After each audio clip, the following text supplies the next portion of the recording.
Votre nouvelle agence Riverain Tour intercontinentale parisienne est arrivée. Nous vous proposons des offres exclusives vers les Antilles avec 2 bagages de 23 kg et des facilités de paiement en 3 ou 4 fois. Nous organisons des séjours complets comprenant les vols, l'hôtel ou l'hébergement chez l'habitant, des croisières, des circuits ainsi que des locations de voitures avec ou sans chauffeur.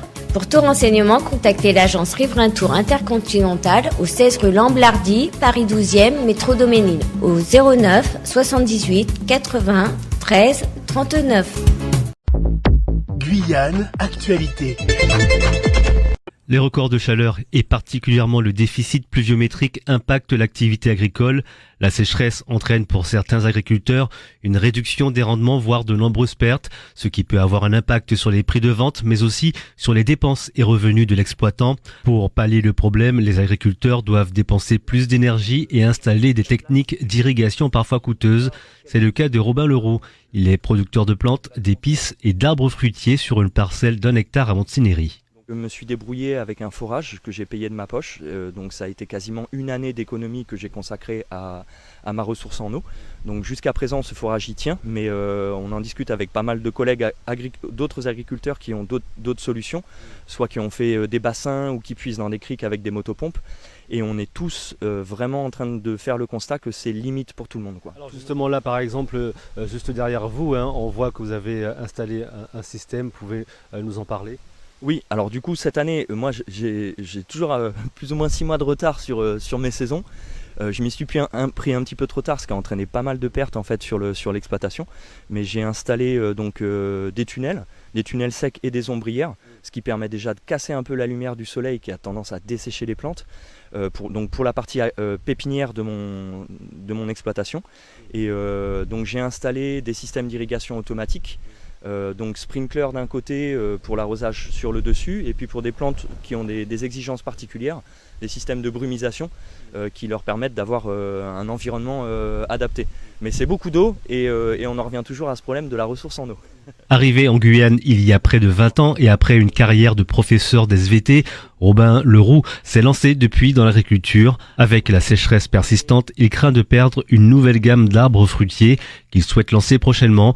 Pour faire face, c'est la débrouillardise et surtout de lourdes dépenses. On craint de perdre des plantes à double niveau, donc perdre des plantes qui sont vraiment des séries commerciales, des plantes qui sont destinées à être vendues. Effectivement, ça a un coût d'en perdre, c'est franchement pas agréable. Mais le plus risqué pour nous, en fait, ça va être pour la pépinière notamment, c'est de perdre ce qu'on appelle des pieds mères, qui sont, on va dire, les plantes mamans sur lesquelles on prélève des boutures, on va prélever des graines, on va arracher des touffes, ce qui permet de multiplier des plantes. Et là, quand on perd ces pieds-là, c'est compliqué. Là, par exemple, vous avez cette année, on s'est amusé à lancer une gamme d'agrumes greffés. Donc vous avez des citronniers, des orangers, des mandariniers, vous avez des citronniers caviar, bref, on a fait une grosse palette de plantes. Et moi, sur la partie plantée en pleine terre en arboriculture, j'ai mes pieds mères. Et là, les pieds mères, ils ont soif et ils ont chaud cette année. Ce qui veut dire que si je les perds eux, je suis doublement dans une situation pas confortable. Voilà. Avec une employée et l'intervention de quelques lycéens stagiaires, il est très souvent seul à gérer son exploitation. Robin Leroux n'a pas d'eau courante et ne pouvant pas apporter suffisamment d'eau à toutes ses productions, il a dû faire des choix qui l'ont emmené à d'importantes pertes. Voilà, là c'est une partie de la pépinière que j'ai délaissée clairement cette année par manque de moyens, manque de temps.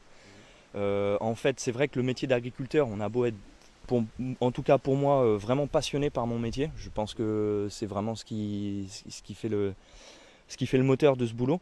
Mais c'est des semaines qui sont compliquées, où on fait à minima 70 heures par semaine, donc adieu les 35 heures de la fonction publique. Et c'est de l'organisation de temps. Et c'est vrai que là, cette année, il fallait que je deal entre soit je deviens fou et je laisse tout tomber, parce que je me mets en surcharge vraiment psychologiquement et au niveau de ma fatigue.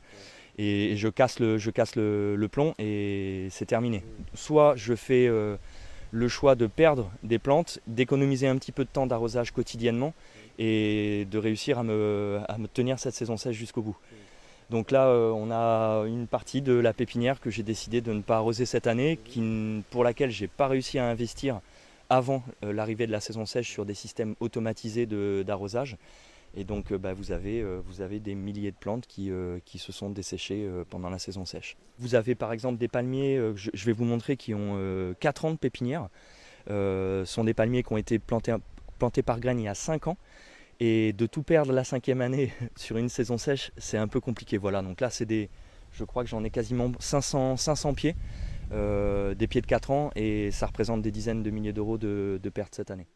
Les agriculteurs devront encore s'armer de patience. Dans le bulletin météo des prévisions pour le mois de novembre, la pluviométrie s'annonce déficitaire. Les premières pluies devraient arriver début décembre. ONews Radio sur outremernews.fr.